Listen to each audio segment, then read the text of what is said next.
Welcome to a special edition of the C3 Sports Podcast. We went on a whim tonight, Kale. Colin's not here with us. We just kind of... What are you doing? Nothing? Let's do a pod. I'm wide awake. Just got back from a baseball game. Oh, man. And what are we going to do? We ain't talking baseball tonight. It ain't college baseball. It's not MLB. We're going to kick off, literally, the college football season. Kick it off. I mean, we've been texting back and forth about it for about a month now. Oh, my gosh. I mean, I don't know, dude. You just got me so excited that one day we were texting and then just some topics we were talking about. And then I started going down the rabbit hole. And then I'm just like, oh, man, it's about that time. And in year 2, we wanted to be more on top of it with previews. So it's best to start now. Yeah. And I mean, I got really deep into the Josh Pate speaker series, listening to all the different coaches and listening to guys like Marcus Freeman, Dabo Sweeney. Why am I wanting to say Mark Richt, the Georgia coach, Kirby Smart? I keep wanting to go to Mark Richt for some reason. Mark Richt. Listening to all these guys, dude, it just makes me, it helps me remember how far behind Nebraska is. Right. Oh, dude. Don't even get started on the Huskers being behind because that's going to be a whole thing. But where I'm leading with this is there's a new king of college football, buddy. Yes, there is. 3 straight years. The Big Ten, my man. The Big freaking 10. 3 straight years, 3 different teams. And I'm calling my shot now. It's going to be 4 straight years with 4 different teams. See them little cheerleaders in the green and gold over there? Yeah, they're going to be cheering real freaking loud. For those of you listening on podcasts, it's a couple Oregon cheerleaders. Yeah, sitting right behind me. Dude, that's not a crazy take. It's not like crazy. I was trying to read that it looked like the one cheerleader over your shoulder to the right of the rest. Does hers green and gold and say Huskers? It might. I used a quick little grok. Oh man, it's supposed to be a combination of Bison and Huskers, I think, because down right over my shoulder is the NDSU one, which we're going to get to because they are making their transition. So I wanted to have that point be on there to remind us. So there's 2 teams making the transition, right? And it's going to give us one of the best rivalries in football, too, dude. The Ball Sack Bowl. The Ball Sack Bowl. All right, Sacramento State, man. Sacramento State. So anyway, I was going to say, wait, before we move on, or before I address your Oregon thing, did you see who's over my other shoulder? It's the mandatory Wazoo. Oh, just like on College Game Day. Wazoo has to make its appearance, right? You bet. I got a Wazoo shirt upstairs somewhere. Anyway, Oregon, I like it. They were super young last year. Dante Moore returns. A lot of the, I mean, geez, 4 of the 5 starting linemen return. Yeah, DeCorian Moore. The dude that didn't, Evan Stewart will be back. Like, I mean, they got to find someone to replace Kenyon Sadiq. Yeah, well, they seem to think they've found him too. So, and they got my favorite portal edition in this year's class, Coy Parrish. Oh, yes. To man up the safeties and the secondary. Yep. Go back and listen to any of our podcasts from last year. I think I bring up Coy Parrish at least twice an episode. I think that's interesting. Like, you've been on him for a long time, and he gets his payday, essentially, to go to Oregon. Yeah. And then hopefully transition. So, yeah, I like that pick. Who is your pick just off the cuff right now without being official? Okay. We won't make these official. Right. We'll do that when we get closer to the season. Yeah. Who would you be leaning toward to face Oregon in a potential national title? Or who's the second best team? I guess it'd have to seed out, right? Obviously. So I think they're going to get off to a slow start. But I love Darian Mensah going to Miami, and what Miami returns, I think they're going back to the national title. Hey, I said it, dude. Those guys just look different. Yes. Different, and they proved it in the postseason. A little bit of And a struggle, yes. you know, And but has Mario turned a corner? Can Mario coach? apparently the dude has gotten over his big game woes, or maybe he just got lucky enough in this last year that it's going to happen double this year. Well, The I law of mean, averages, bro. The law of averages. he's got some pretty freaking good offense and defensive coordinators too. I know, dude. So, I like that Miami is going to be a potential threat to be a main player for the long term. yes. Anybody What about that's not in you? the SEC. What about you? Um, Who's your two right now on May dude, 12th? May 12th. It's hard to go against our boy Sig. Yeah. You know, like they've got a gunslinger coming in. Like And they keep going. Sorry. I'll I just finish. no, I'm just like, how do you bet against that? It's like betting against the house, you know, like Indiana, he's proven like even after last year, everyone's like, oh yeah, it's a 1-year wonder, or 2 years Yeah. ago. And then look what they did this year. And they started the season ranked at like 18 just because it's Indiana. Well, they're not going to be starting in a hole because of Yeah. their tradition. I love the addition of Nick Marsh too. But where I want to go Yes. with this, Indiana was the #1 offense in RPOs last year. And I think you're going to know this stat that I'm bringing up. Who was the #2 team in RPOs last year? I don't know that. TCU. Who's Indiana's new quarterback? Oh, Josh Hoover. Josh Look Pate at stat right that. there. I can't take the claim to that. I didn't even know like just in terms of how many RPOs they call. Yeah. Okay. Interesting stat. I didn't know they tracked that. Yeah. Like I said, that's a Uh, Josh Pate stat. So I'm not taking any claim to fame. Just that really, like, you talk about a model of consistency. What has Indiana showed us the last 2 years? yeah. And I just want to point this out because if you don't listen to us, you probably should start listening to us because we highlighted Josh Hoover at the beginning of the year last year. And then look who went and got him. Yep. The best talent evaluator in the college football world. I So think I can go one step further if why you should listen to us. Who chose Indiana and Miami by about week 4 last year? bingo bongo. That would be Still you. it still baffles the dude that I made the bet with up in the school here. Yeah, it's Oh my gosh. I'm like, I said, give me Indiana, you can have the field. mm-hmm. But you were on Miami from about week 4 on. Yeah. I was the one ranking him #1 in our poll. Yep. Oh my gosh. Do you Yeah. have like a lean for Heisman right now? It's tough to it's okay. Tough to go against established Dante Moore. Right. Tough to go against a quarterback at Indiana after what Fernando Mendoza did. Like you have to look at Josh Hoover as being in that group mix. Yeah. Arch is going to be Manning. talked about. Yeah. Arch Manning. I'm trying to think. Is there any non-quarterbacks that are like that stick out? Jeremiah Smith. Oh, yes. Okay. Well, Julian Sayin and Jeremiah Smith are going to take votes away from each other. Yeah. I would guess.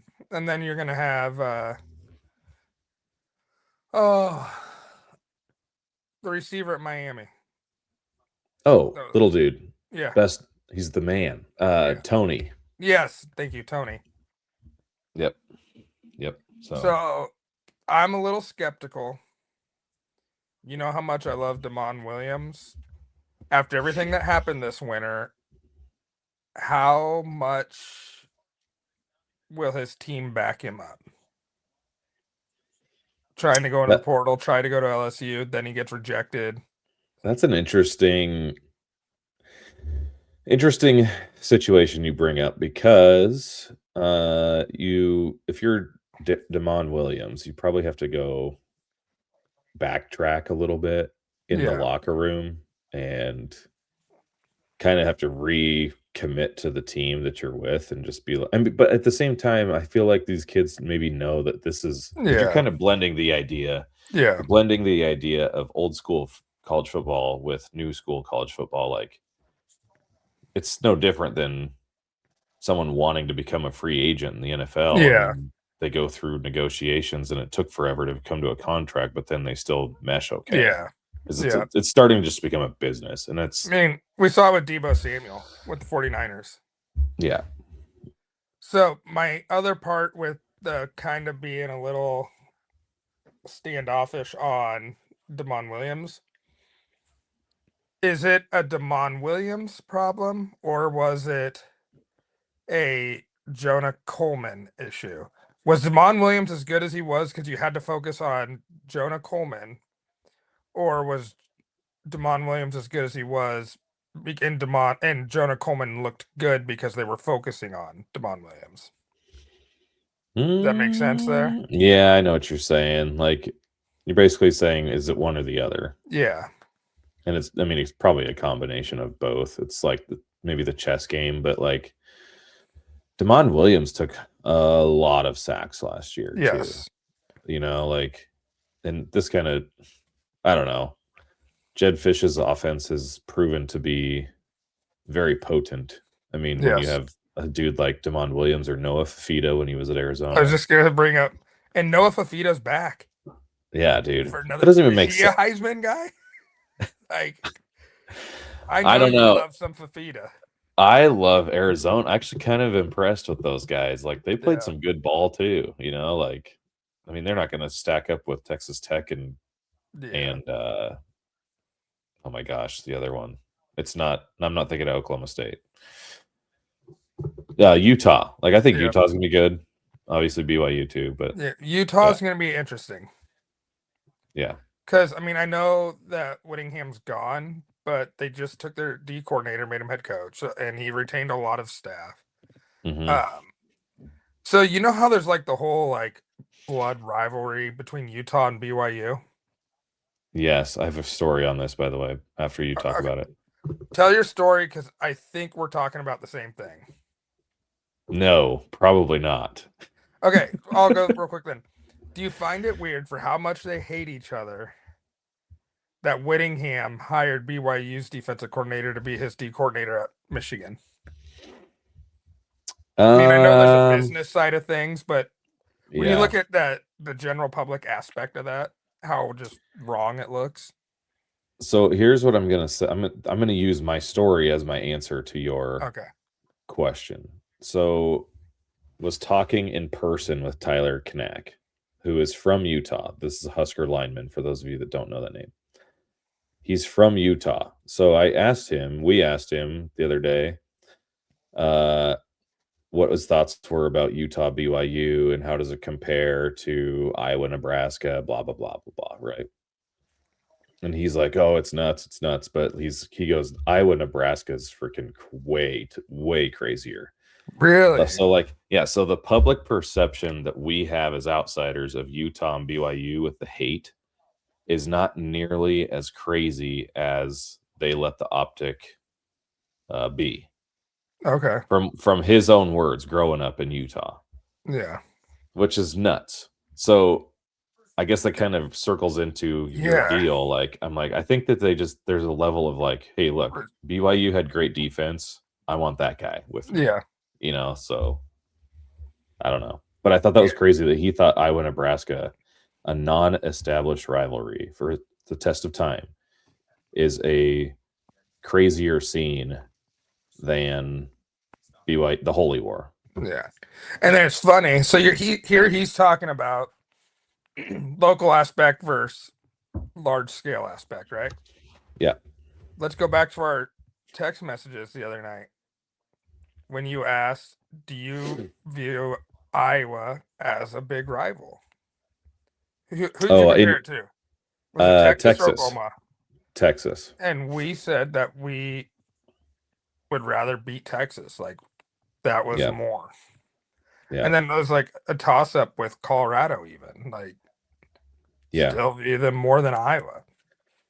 So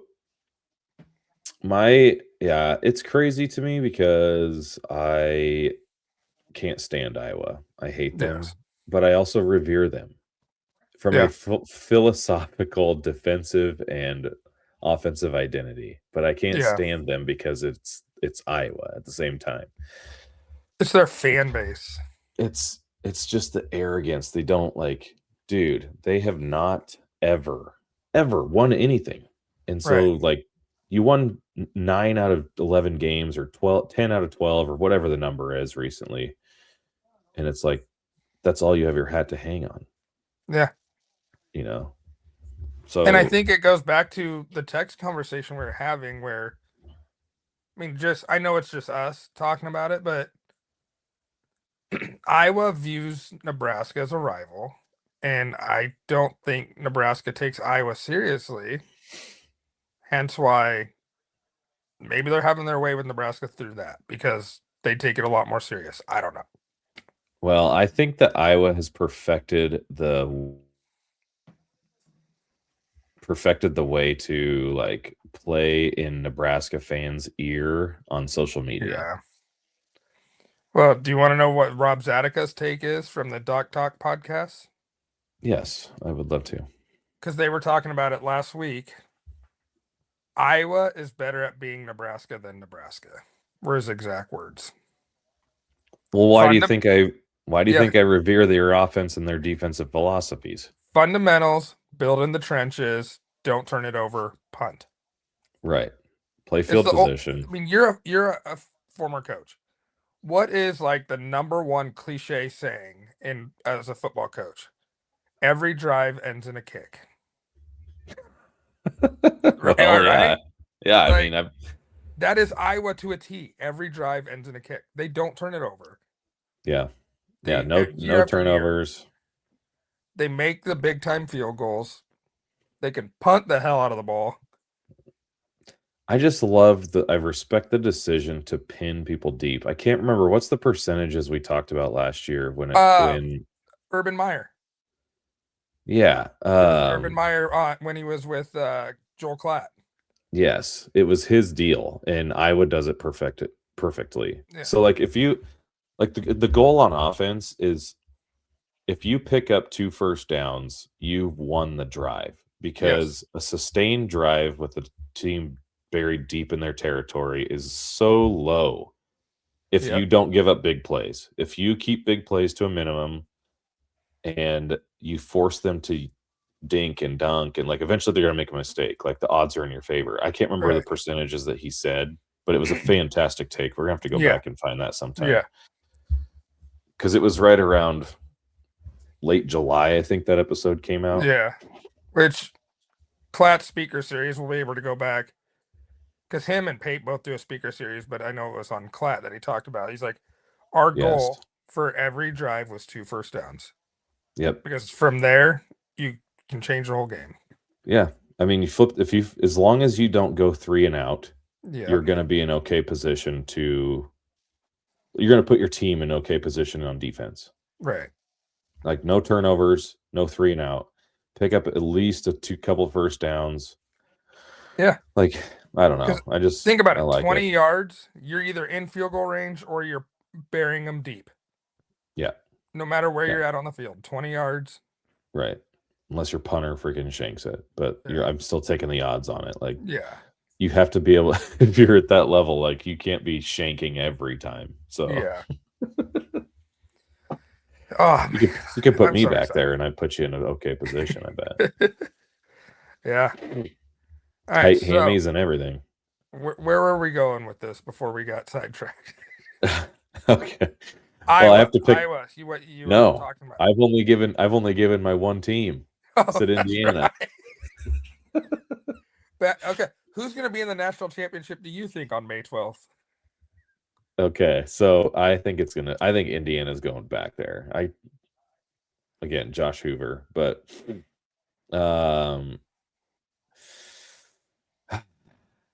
I I don't think it's going to be an SEC school. It could. I mean, I just don't.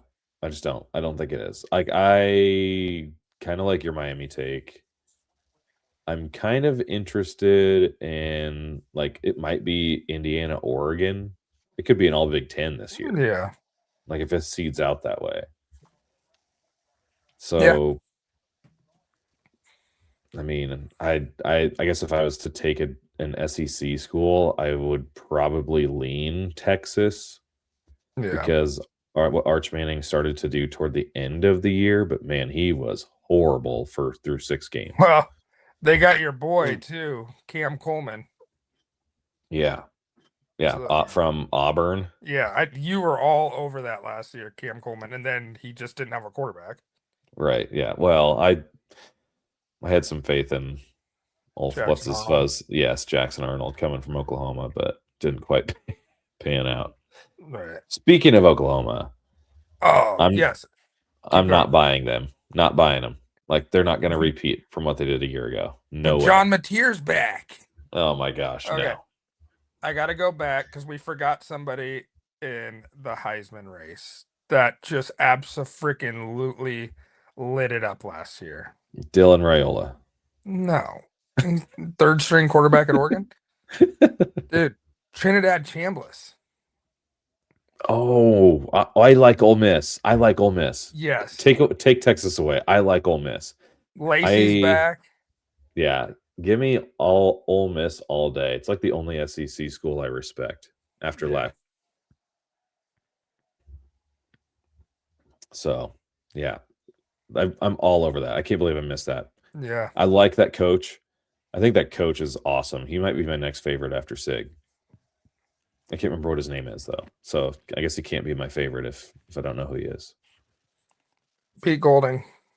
Yes. I wanted to say Pete Sturbrick, but Pete Sturbrick's up at Montana State. Golding. I love how he handled his interviews. It's just like a no bullshit guy. And I'm just like, give me more of that. That's who I am. Okay. We just led into a great next topic. Give it to me. Who did you just flip from in the SEC? Texas. To? Ole Miss. Oh. There it is. Light bulb. Okay, so I didn't see this, but you were telling me about it today. What happened?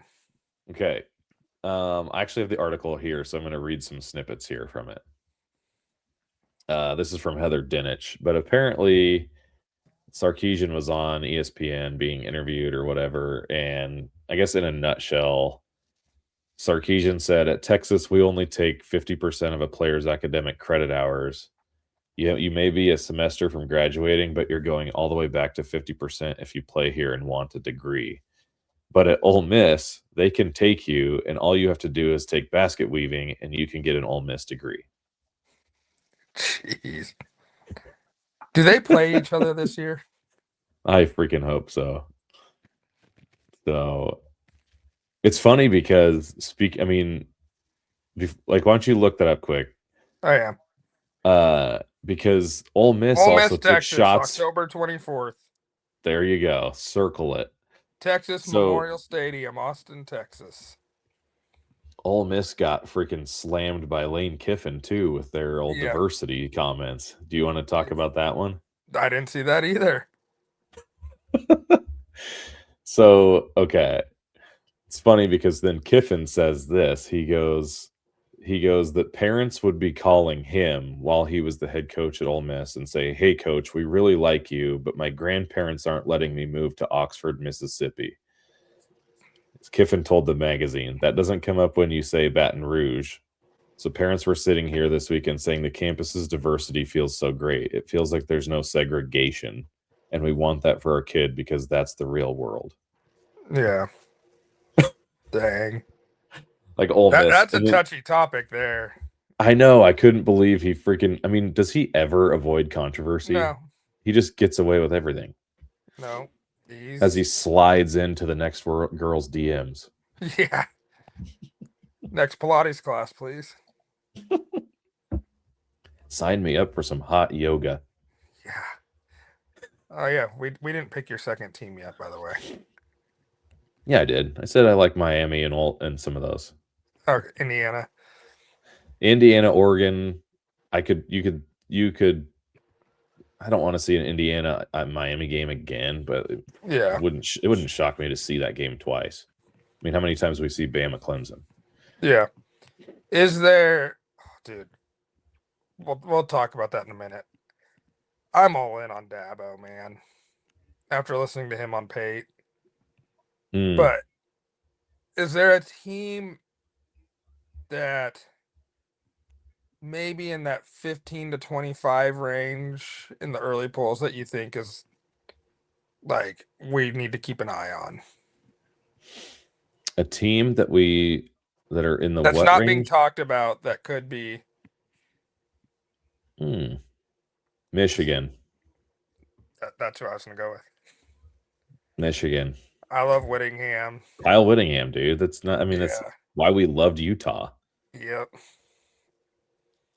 It bothers me because it's just another Big Ten player. Man, I don't like the parameter you set though, because there's a few teams that I could talk about that are like, okay, but they're not in the 25 to 30 range. Like they might be like in the 40 range that like okay. Are we talking playoff or are we talking? Because I'm talking national champion. But I mean, I know I talked to you about this the other day because there's one team that I absolutely love that I think is going to make some noise. So is that what you're thinking with your 40 team that can win it or just make the playoff? Neither. Okay. I just think that they're going to make big jumps. Okay. Is it my team that I was talking about? No. Okay. No, because I know who you're talking about. Yep, Let me hold on. Let me just I gotta talk about the Pat Fitzgerald thing at Michigan State is fascinating to me. Yes. Love Fitzgerald. I kind of got talked out of him like when the whole like Matt Rule. Yeah. You know, like it kind of doing its thing with the whole Penn State after Franklin left, but then after I got talked out of it. But I do think that at Michigan State, like there's a culture thing at Michigan State that he can like really fit into. Yeah. You know, so I don't think he would have done well at Nebraska because it's a cesspool of media and donors. Right. Where a Michigan State, which we're not local, we're not in East Lansing, we don't know how it is there. But they're like still little brother. They're little sister to Michigan. So and I feel like he's gonna have a lot more reign. Kind of like how we talked about Cignetti could not do what he is doing at Nebraska. Right. He has full control at Indiana. So you can basically say that Nebraska is Nebraska's worst enemy. Yes. Because of exactly the reasons you just said and what benefits Indiana. Yeah. And that's why polar opposite of Nebraska. Yeah. And keep going with your Fitzgerald because I love that. Oh, I was just saying, like, I wouldn't be surprised to see them come out and like punch people in the freaking mouth with some physicality. That's just gonna kind of like the annoying Northwestern teams. Like they may not win games, yeah, you know, but they're good. They're good enough to win 5, 6, 7 games and be in 3 more games. That's like down to the wire, but their depth probably just won't be there. Losing Nick Marsh hurts. Did Aiden Childs freaking come back? Left. He left. Okay. Left, yeah. Well, he was benched for that dude anyway. I thought they were better when the white kid came in. I can't remember. He has a super long last name. I can't remember what it is, but yeah. I think they're going to be kind of sneaky. I think his old team's going to be kind of sneaky. Northwestern, I like what he's building up there. Well, because RJ Day. Yeah. Preston Stone, baby. Oh my gosh, the interceptions leader through 2 games. Through like 6. So my team that I thought could maybe surprise is Oklahoma State. Yeah, I got your train whistle. That's what I was actually saying. Hold on. I got to get to this. Okay. Dude, bringing over Eric Davis, Drew Mestamaker, that running back, I'm drawing a blank on his name. Eric Morris. Yes, thank you. Yeah. And I love the additions they made. You're gonna have cohesiveness because they were all together at North Texas. Yeah. And I was just waiting for you to bring this up because they were on my notes. okay, yeah, go ahead. No, I was just saying, like, No, I it's just that's where I was going. I'm all in on, like, I think Oklahoma State. how I could they think they not be can. good? How could they not be good? I'm not gonna go as far as what I was texting you, not yet, but I do think they could be in the Big 12 championship. I'm not gonna go as far as when I told you they're gonna win the Big 12, but I don't see them making the title game. But when this is obvious, this is without going through schedules. Like I said, guys, this yeah, is our May kickoff 12th. show. We haven't even looked at a schedule other than maybe Nebraska. I know their toughest game's Texas Tech, but Texas Tech just lost their quarterback. That's a big deal. Yeah. I mean, like Texas Tech with Brendan Sorsby was going to be like one of my, like, I would have put them in that category with like Indiana and Miami. Yeah. I mean, I would have put Sorsby in the Heisman conversation. Absolutely. We were on him from day one. Yeah. As well. Yeah. Just didn't have the gambling issue on our bingo card. Yeah. Well, so, but back to Oklahoma what's it with State. Big 12 quarterbacks getting in trouble? One's gambling, one's having sex at a no sex school. Oh geez. Reslaff.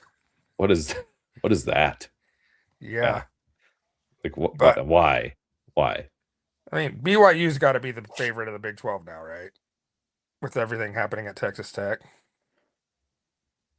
I don't know. I mean, they have a quarterback that wears number 96 for a freaking number, whatever 47. Number it is. 47. But their running back is back too, and he was a stud. He was good. Their defense was great. BYU's always physical. They extended Sataki. He turned away Michigan. Penn State. Penn State, that's what it was. Yeah. Penn State, which is even a bigger deal because you don't have the recruiting, or you don't have the academic restrictions at Penn State like you do at Michigan. Yeah. So, yeah, wild. Okay. Speaking of Penn State, this is a good segue. Yeah. I mean, did I address what you think? I mean, we're going all over the place. No, you had a couple more notes on Oklahoma State. You were gonna. Well, I mean, I just think that they're going to be great because of Mestamaker. Like, the dude is the most. When we were doing the quarterback thing in the spreadsheet, about halfway through, his efficiency numbers in that algorithm of stuff that I kind of put together was ridiculous. Yeah. Like, and it just continued and continued. And really the only thing that ever made North Texas not a contender was the defense. It wasn't anything that Mestamaker was doing. Yeah. Like, their offense was so damn efficient. And I should give credit to the coach because, the play designer is a big deal. But you got to have somebody to run it too. Yeah. So I like them being probably in the top third of the conference. Maybe top 25%. Do you have any thoughts on Baylor with DJ Lagway? Getting out of the Gainesville cesspool, does he improve? No. I'm off Baylor's train. I was on it last year. They burned me. And, they burned you a lot. As much as I was right in times last year, I was wrong on them. Yeah. So going back to Penn State, let's travel south a little bit from Penn State down to Blacksburg, Virginia Tech, and talk about the Hokies with their bolstered athletic department, as we've discussed back in when it happened. Yeah. Across all sports, as we've seen. Yes. And their school president and their AD just stepped down. No. The two dudes responsible for hiring James Franklin. Interesting. I don't think that's really here nor there. It's just an interesting thing that I think Virginia Tech is getting set to have philosophical changes within the school to take its rightful place in the ACC to be a player, maybe. Yeah. So who was their AD and who? School president. I know a school president looking for a job. Admiral Ted Carter. Oh, yeah. I think he's going to be MIA for a little while. I would guess. Fraternizing with the co-eds. Yeah, it doesn't usually go well for those that do that. So here's James Franklin's quote on the deal, because he was asked about the stepping down of the dudes that hired him. He said, quote, "I wouldn't say it's necessarily ideal, but there are some advantages of being able to partner with somebody and build this thing together. Both coming in with fresh eyes and fresh experience." Okay. I know. It almost took that as like he's kind of happy they're gone, because makes you wonder if he's pulling some cards with some boosters. Not even boosters, with some Board of Regents. Right.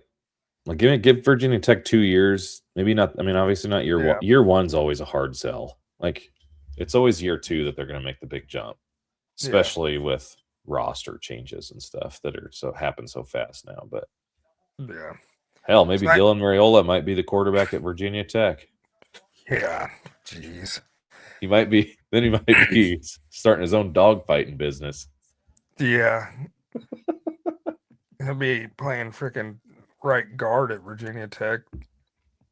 Jeez. Over under how many times? Over under on how many times we make fun of the Raiola family this year. What's the number set at? I would say 1.5 an episode. Oof, that's good. I like that number. Well, when Colin gets in here, it's going to be about 1.5 per segment. Yeah. Not a Raiola guy. No. He was. Biggest Raiola guy to the not a Raiola guy. Yeah, right. But I'll never fault Colin, because he is a Husker through and through. And you burn a Husker, you burn him. Mm-hmm. Colin is the epitome of all in, loves you until you're gone. Yeah. How about this? So, I mean, like I said, we're all over, dude. And that's how our show rock. I mean, if you don't listen to us, you ain't gonna have any fun anyway. Yeah. So you better listen to us, because we go all over the place, and then we come back. Yeah. So, you won't miss anything if you listen late, early, whatever. But do you have a thought that you're going on with Penn State, Virginia Tech? Just the James Franklin thing. Like, what's your thought? What are your thoughts on how year one goes? That's all I want to.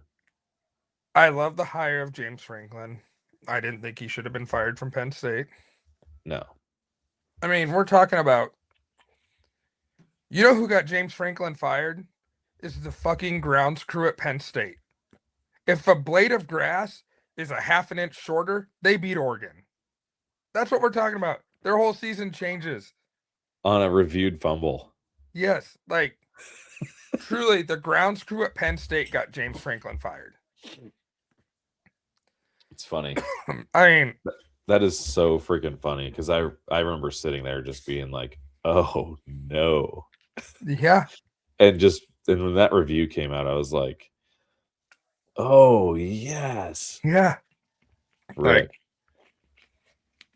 I mean, one of the oldest tricks to natural field surfaces, because Northwestern always got complained about because they did it to Nebraska. Yeah.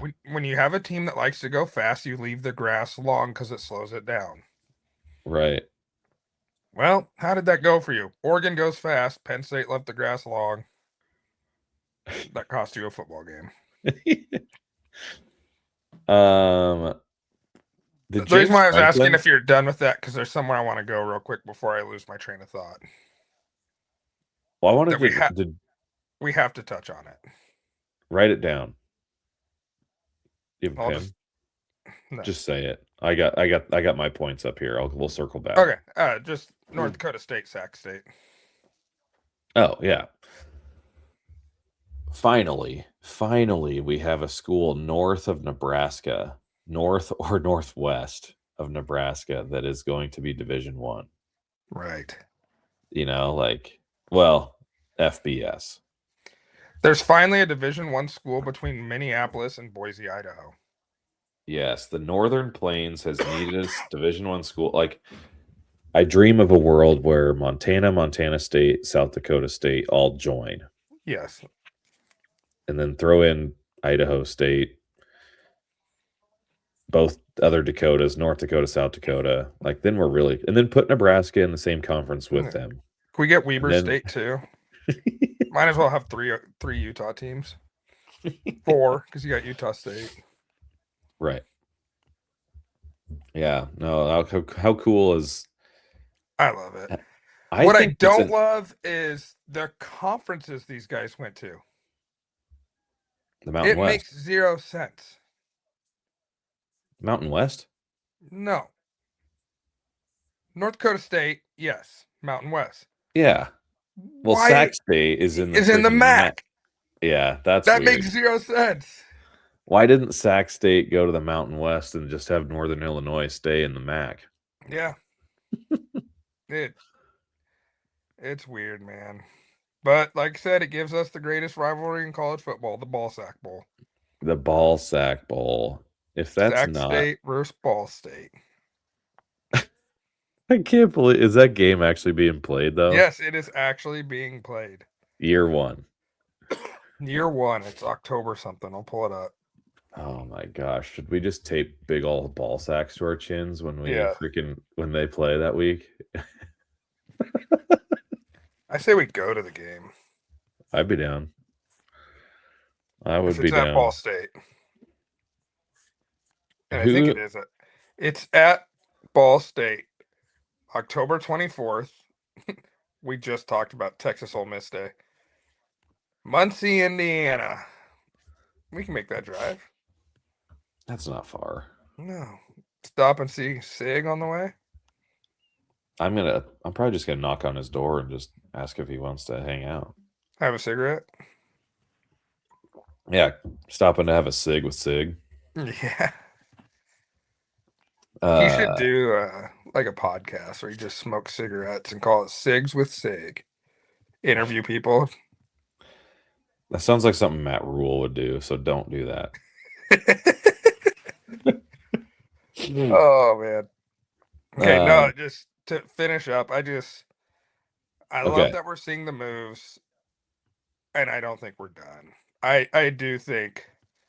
Well, here's why I think we're not done, because I think eventually it's just going to regurgitate itself to this Power 4 break off, and then all these other little ones are going to basically become a big group of FCS. Yeah. But it gets to call itself FBS now. Yeah. Which is kind of stupid, but I know Montana State, just having followed Montana for 5 years now, they have the funds, they have the stadiums, they have the atmosphere, the backing of support from fans. Doesn't your game attendance, like, on average have to reach a certain point? 25,000. Which that's why I was confused on. Why isn't Miami back to like Division 2? Yeah, you didn't get USC, UCLA. Yeah, they should do I think that. I've seen more just like your little soccer thing. Like, oh, if your stadium starts to dwindle, then you can't play FBS. I think there was more people at Wayne State versus Augustana than there was at any UCLA game this year. There might be more. There might be more fans at Kearney High football games than freaking. Than UCLA. Okay, we can't use Kearney High. I mean, Kearney High, their backing's unbelievable. Well, that had to be somewhat realistic. Yeah. I mean, you can't go home. You can't go straight Omaha Benson. Omaha Benson taking strays on a college football show. The Bunnies haven't had a shout out in a while. They get no airtime. Maybe we should have a Benson Bunnies show. Hey, I had a Benson Bunny going to state for wrestling, so hey, they got some airtime there. It's been like 10 minutes, and I've wanted to freaking point this out for Go a ahead. while now. James Franklin kept Brent Pry as the freaking D coordinator. Yes. Yeah. Yep. They talk about it on the paid speaker series. How can you be like, yeah, you're done 3 games into the season, you have to leave the campus, and then James Franklin gets hired, and it's like, hey, welcome back. Well, You can come back now. Yeah, because Franklin talked about, Pry came to Virginia Tech from Penn State, was the D coordinator for Franklin. Mm-hmm. He wanted him because he thought he was the best defensive coordinator out there, which Brent Pry is an amazing defensive coordinator. And he wanted to keep some consistency in the program. And Brent Pry recruited all those kids. Right, I suppose. Yeah. Now, my question is, does he get to double dip? 2 salaries? Yeah. That's interesting. Probably not, but I mean, if that was me, I'd be cynical and be like, well, I want my pay for my first contract, and I want my pay for my second one. Yeah. So, yeah, that's funny. So I do want to hit on the SEC a little bit. Okay. Because, it just means more. It just means more, right? Best conference. It's the best conference. We have so much depth, so much NFL talent, right? Well, now what? You don't have any titles in the last 3 years. So what do you have to say left? What's left? Yeah, but our middle tier is better. Yeah. No. You're talking about your same middle tier that wanted to play a 13th game so they could go to the playoff and then got boat raced by Iowa? Oh, dude. How cool is that? Yeah. What do you think Diego Pavia's mom's doing for a job right now? Coaching the cheerleaders of the Baltimore Ravens. Is she selling feet pics, or is she doing the other thing? She's dating Theo Vaughn to make some money. Something like that. Oh gosh. Okay. But on a serious note though. Yeah. Take the freaking contenders of the SEC out of the way, because don't need to give them stupid more airtime. Who in the SEC? I know who you do like. Well, it'll probably segue into that. Took a little back seat this week. Yeah. I had a team I really liked in the SEC. Till he ended up in the hospital. Yeah. He's out of the hospital. I should read that. I should find out real quick while you're finding that. When I was talking about teams that I think were going to be sneaking the SEC, I really liked Missouri because I really like Ahmad Hardy. I think Drink is a really good offensive mind. And they added Austin Simmons, who lost his job because of a guy named Trinidad Chambliss. So I really liked that dynamic. And I thought, look at what they did with Prabula last year until Prabula got hurt. Then he was just never the same. Well, now you're bringing in a just as athletic, but probably a better arm with Austin Simmons.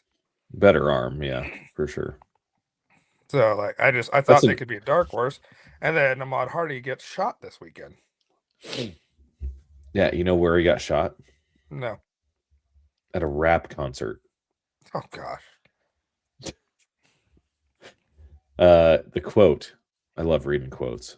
It's the best. May 12th quotes. There had been a scheduled concert there of some rappers, or maybe a couple of different rappers, Davis told the Leader Call. It drew a large crowd, and then gunshots rang out at the end. And it wasn't just the speakers.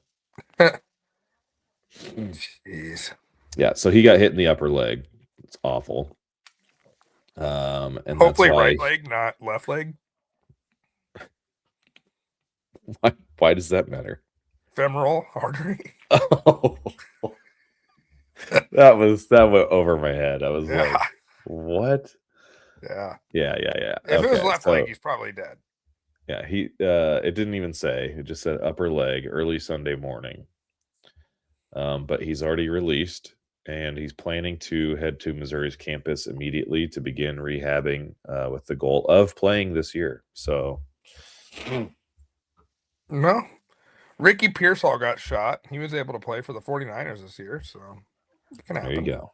Yep. So these SEC guys, I tell you what. Yeah. Anyone from Georgia been pulled over lately? Haven't checked the old Athens blotter.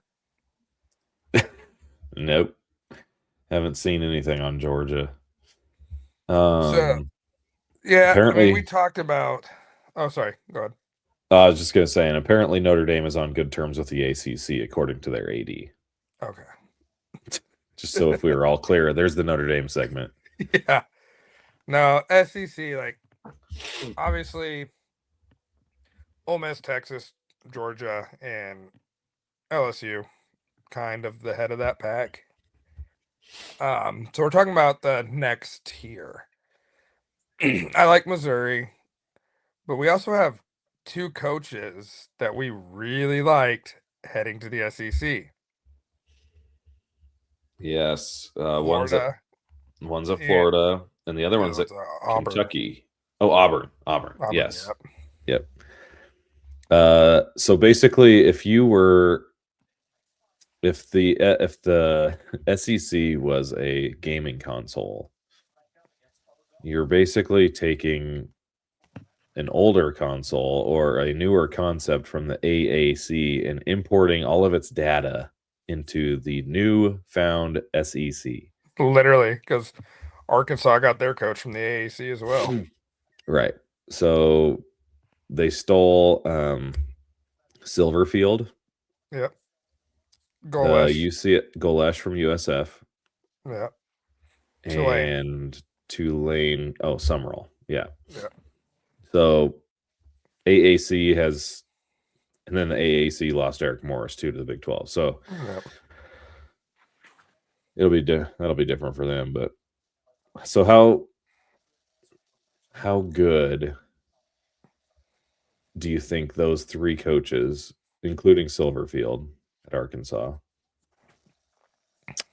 how good do you think that goes for all three of them in year one? I like Silverfield going to Arkansas because I like the offense he runs, and I think that fits the mold of Arkansas. The key with him is going to always be paying players. Right. That's it. Yeah. It's literally it. Yeah. And Arkansas has money. Are they willing to spend it? Spend it. Yeah. So the one that has me curious is Auburn, because Byron Brown also comes with Golesh to Auburn. Mm-hmm. Brown is like the most inconsistent quarterback of the last couple years, probably. Dude can darn near beat Alabama. Dude's a gamer. Yeah. And then just have some what the fuck moments. Auburn's probably going to be like, I mean, you're never going to make this comparison, but he's the closest thing to Cam Newton that they've had since then. Yeah. Yeah. We're not saying he's Cam Newton. No, not even close. Make that clear. But as far as this athleticism and his like demeanor of taking a game over. Yeah, and he has that capability for sure. Yeah. As long as he's the right supporting cast. Yeah. And I didn't, without doing anything to rehash it in my head, like I don't know all the transfer stuff. Yeah. Because that was a while back already, and we've been doing all this baseball stuff and getting into golf again all of a sudden. Like, yeah, I got to go back and review a bunch of stuff on what transfer, who went where. Yeah. Be curious. I mean, Alabama, normally we'd talk about them as a top tier. I still love DeBoer. They got to replace their quarterback. They got to find a run game. I mean, they were 124th in the run game last year. It was non-existent. Bad. They got. I mean, are they likely starting a freshman at quarterback? Dude, Alabama, I'm telling you, like this Saban pulled the same freaking thing Osborne did. Yeah. He left early on his own terms because the landscape of college football was changing and he didn't have long enough left in the tank to adapt. Yeah. So that doesn't take away anything that he did. I'm just saying Bama's not going to be Bama. Yeah. In the way that we ever saw them ever again. They are going to be consistently a threat to lose 3 games. I think every team in the SEC is going to be a threat to lose 3 games every year. Yeah. Every year. They went to a 9-game, 9+1 schedule. Thank the Lord, finally, that happened. And now, like, Big Ten's the lone conference that doesn't have the +1 rule. Right. So, but I love it that like, okay, we anteed up. Now time to freaking put your money where your mouth is because you've been bitching this whole time. I think Big Ten will follow suit. Maybe with the whole 2014. Okay, so you're talking schedule. So they moved the week 0 is now going to be week 1. Yep. Next year, not this coming year. Yeah, since games were already scheduled. Right, but that's going to be nice. Yeah, and then so back to Alabama. I will give them, besides the DeBoer flower, I do think Ryan Williams, clean slate. I think he goes back to what he did freshman year this year. Ryan Williams? Yeah. I think it was one of those where he got off to such a bad start that he was trying to. Didn't he have a concussion? Too much. No, just with the drops. Yeah, but I thought he got hurt and missed a couple games early too. He did. But he never seemed comfortable. Yeah. Well, good dude's insane talent. Like as we saw as a freshman, like that. But I think the kicker is that they were using. It came out like in the philosophy and in the route trees and stuff that they were using him wrong. Like he's not a dude that's supposed to be going over the middle and playing in the slot. Right. Like, keep him as an X. Yep. Like where his actual skill set helps him rather than having him be a threat to just get laid out over the middle because he's not a thick body either. Right. He's kind of lanky. So, but I like that. Ryan Williams. Kind of forgot about him because kind of forgot about Bama in general after the freaking beatdown Indiana put on him. Yeah. How awesome is that? Freaking Indiana. After they put a beatdown on Oklahoma. If Indiana can do it, Nebraska can do it, dude. Yeah. They can do it. And that means Duke can do it. Duke almost did it. Well, they almost did it. Duke lost the reason why they were. We're the ACC champs, man. Yep, and now freaking they lose their quarterback because they can't pony up $10 million. 7-5, win the conference. Let's go. Jeez. On a tiebreaker. Yeah. You talk about Virginia just shitting it down their pants. Like, look at all these freaking teams that never had a chance in their life to ever be good in tradition. Indiana, Virginia, Duke, and they were all freaking like there was real discussion. Duke could still make it. Yeah. They had it on a silver platter. On a platter. Yeah. In the playoff, Miami doesn't make it if they get in. Yeah.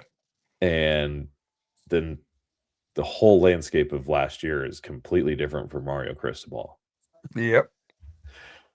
And now, oh, dude. And then Mensah goes to Miami. Yeah. They talk about the ultimate kick in the dick to the Blue Devil fans. Win the conference, don't get in. Miami gets in. They go to the national championship. Oh, and then they just come steal your quarterback. Oh, my gosh. It's fantastic. College football is so good. It's so good. Yeah. It's exciting. We're getting to that time of year.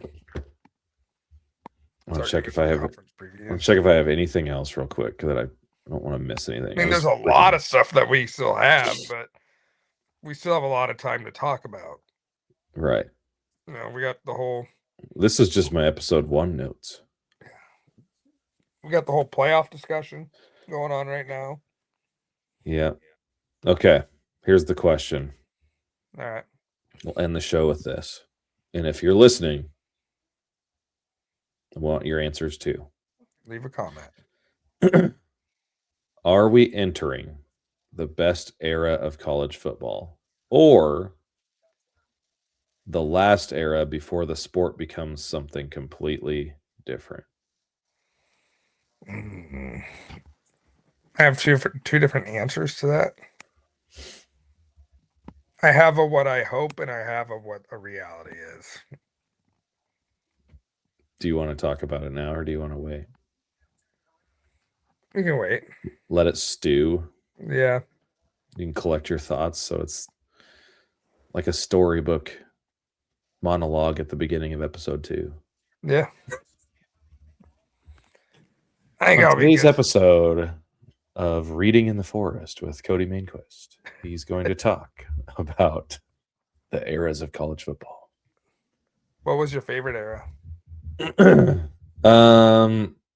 I'd be lying to you if I said 90s because I wasn't old enough yet to really comprehend football. So I'd have to honestly say that my favorite era was like 06 to like 2013, 14, probably 14, 15 maybe. That I was going to go with 03 to probably 2010. Oh. You had those massive Texas and USC teams. You had the greatest season in college football ever of 2007. It wasn't literally, it was probably one of the worst seasons, but the chaos. It was so awesome. It was so awesome. Fantastic. And then you had like kind of the birth of the Alabama dynasty. See, and that's where like once Alabama became them in Clemson, that's where I kind of like it fizzled out. Yeah. I had a real fizzling out of college football for a while, and it like, and then COVID happened too, and it was like, ugh, I hate football. Well, Scott Frost happened, and then I was really like, ugh.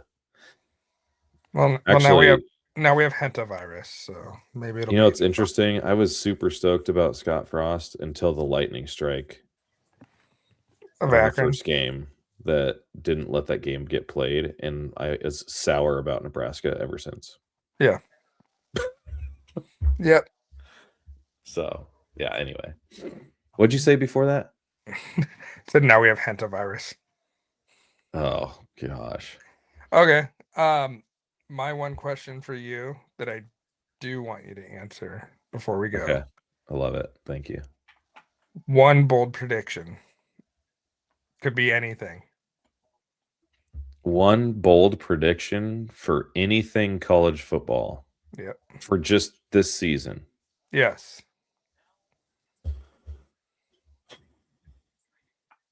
Try and keep it to a team player, not like the SEC's going to expand. Oh man, one bold prediction.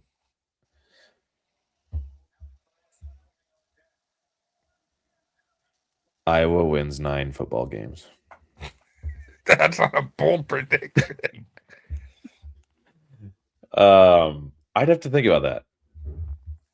No, I want to. Okay.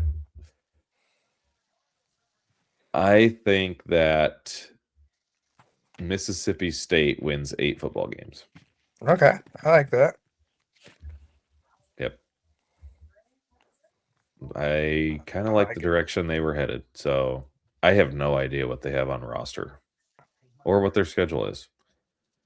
But I know that they were winning a lot of games last year before shitting it down their legs in the fourth quarter because Blake Shapen couldn't freaking move his feet in the pocket. Right. Oh my gosh. If I have to see a dude take a hike or take a ball out of snap, I can't even say the right word. Yeah. Take a snap, stand here and just turn like a statue and his feet just stand still and then get smoked in the back one more time. It's just like, dude, if you're going to do that, you're supposed to have gotten rid of the ball. Like, there is no way you should hold it past 2 seconds. At least change your number to 15. Yeah. Oh, here's my bold prediction. Dylan Raiola does not end up staying at Oregon. Okay. That's those two things.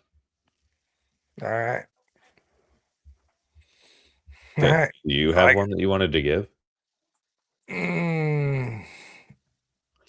I don't know if I can go all in on it, but it's one bold prediction, and that's what a bold prediction is.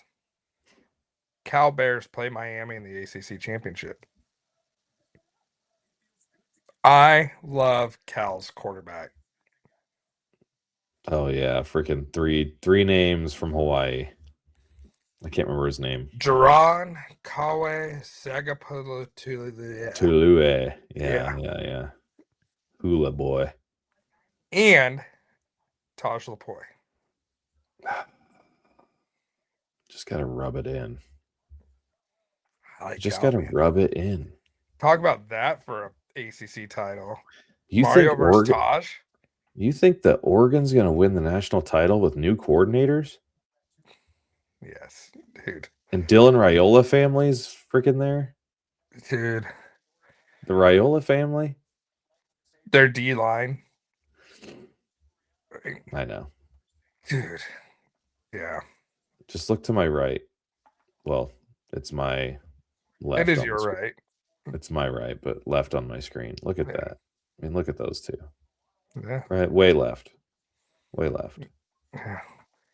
And the Oregon Husker. In an alternate universe, if the Huskers were green and gold. Right. That is where we will end tonight. Thanks for joining us. College football's around the corner, everybody. See you later.